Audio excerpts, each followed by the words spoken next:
What's up, Cowboys Nation? Welcome back to the channel. The Dallas Cowboys are on a mission to get better and finally break through to a Super Bowl run.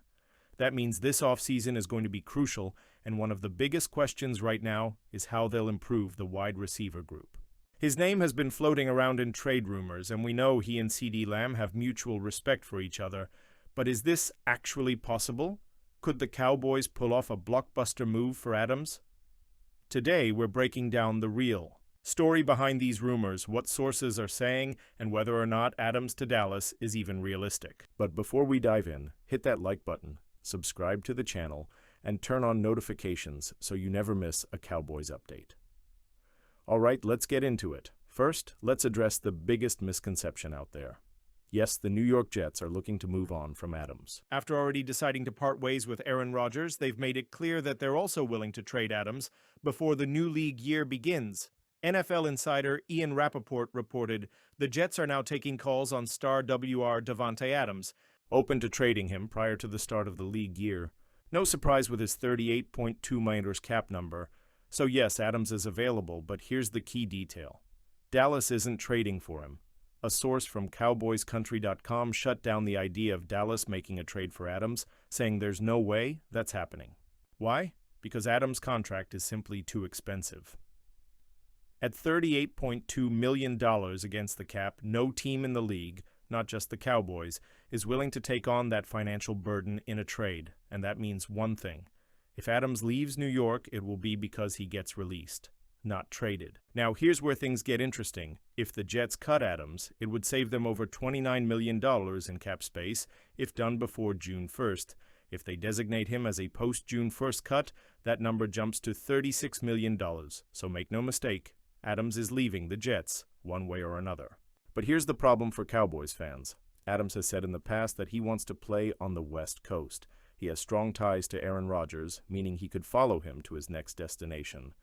If he becomes a free agent, other teams could outbid Dallas. So while Cowboys Nation would love to see Adams wearing the star, it's far from a guarantee that Dallas will even have a shot at him. Let's be honest, Dallas absolutely needs help at wide receiver. CeeDee Lamb is a superstar, but after him, the production drops off significantly. Brandon Cooks had an up-and-down season. Michael Gallup has struggled to regain his form. Jalen Tolbert hasn't emerged as a true number 2 option. Adding a proven playmaker like Adams would take this offense to another level. Imagine defenses. Trying to cover both Lamb and Adams, it would open up the passing game in ways we haven't seen in Dallas for years. But does it fit financially? That's where things get complicated. While we're talking about big money moves, let's not forget the most important contract situation for the Cowboys, Micah Parsons. News broke this week that the Cowboys have officially begun contract talks with Parsons. After waiting too long on CeeDee Lamb and Dak Prescott, costing themselves millions, it looks like Dallas doesn't want to make the same mistake with Parsons. And let's be clear, Parsons deserves to be paid. 4x Pro Bowler in 4 seasons. Defensive Rookie of the Year, 2021. Averaging 13 sacks per season, one of the most double-teamed players in the NFL. Parsons isn't just good, he's a game-changer, and locking him up for the future should be priority number 1 for the Cowboys. Now here's where things get crazy. Some rumors have suggested that Dallas might actually consider trading Parsons instead of paying him, and while that seems insane, there's some logic to why it's even being discussed. Parsons would bring back a massive trade package, probably multiple first-round picks. 2. If the Cowboys aren't serious about building a contender, trading Parsons could be a way to rebuild for the future. His contract will be expensive, and Dallas already has financial challenges with Dak and CeeDee's upcoming deals. Now let me be clear, I do not think Dallas should trade Parsons. If the Cowboys are serious about winning a Super Bowl, you don't trade away your best defensive player. But if Jerry Jones and the front office plan to play it cheap in free agency, again, then keeping Parsons might be a waste of his talent. Either way, Dallas needs to make a decision soon. So what happens next? The Cowboys will continue contract talks with Parsons. They'll have to decide how aggressive they want to be in free agency. 3. If Adams gets released, they'll have to decide if they want to go after him. This offseason is shaping up to be one of the most important in years for the Cowboys. They have to decide whether to go all in for a Super Bowl run or play it safe. And we all know what happened when they played it safe last year. Cowboys fans, we've seen a lot of changes on this team over the years.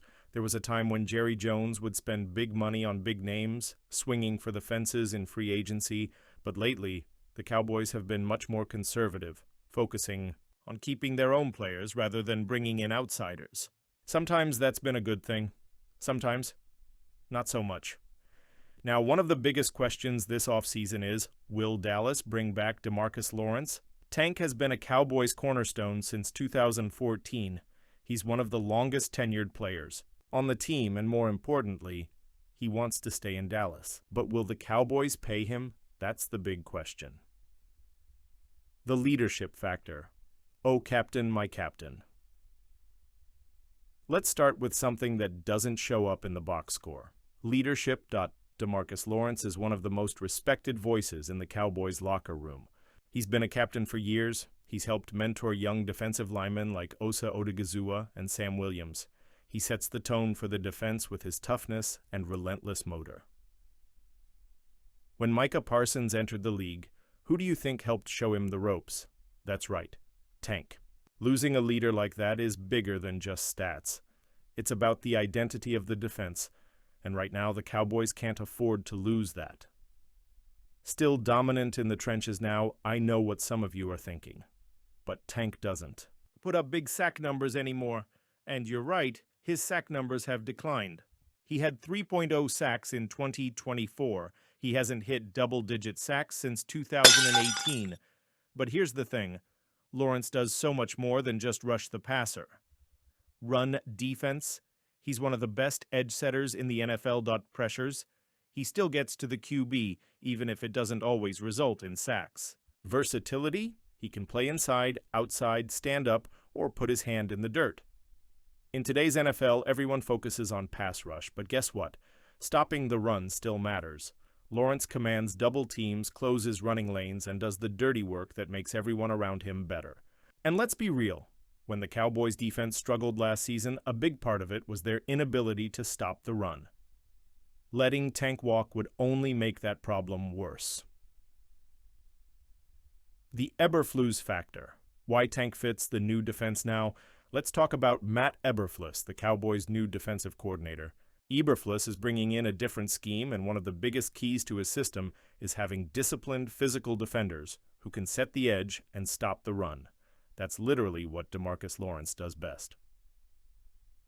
While some defensive coordinators only care about sacks, Eberflus is the kind of coach who values complete defensive ends, guys who can rush the passer but also do the dirty work in the run game. So if anything, this new defensive system makes re-signing Tank even more important. Does Tank want to stay in Dallas? Yes. Unlike some free agents who are looking for the biggest payday, Lawrence has already said he wants to stay in Dallas. Of course, he also said, as long as the price is right. And that's fair. Tank has given everything to this franchise. He's played through injuries, taken on different roles, and been a leader on and off the field. He deserves to be paid fairly. The Cowboys can't lowball him and expect him to stick around. What happens if the Cowboys let him walk? All right, let's play devil's advocate. What if the Cowboys decide to move on from DeMarcus Lawrence? Here's what happens. The Cowboys' run defense gets worse. The Cowboys' defensive line loses a leader. Micah Parsons takes on even more responsibility.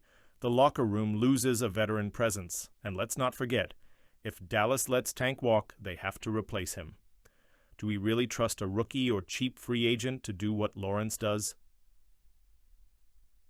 Can Sam Williams step into a full-time starting role? Would Micah Parsons have to play more defensive end, which he doesn't want? Letting Tank go would create more problems than it solves. Now it's your turn. Would you want the Cowboys to sign Davante Adams if he gets released? How much should Dallas be willing to pay Parsons in his extension? Do you trust the front office to make the right moves this offseason? Drop your thoughts in the comments and let's talk about it. And before you go, don't forget to hit that like button, subscribe to the channel, and turn on notifications so you never miss a Cowboys update. Thanks for watching. Go Cowboys!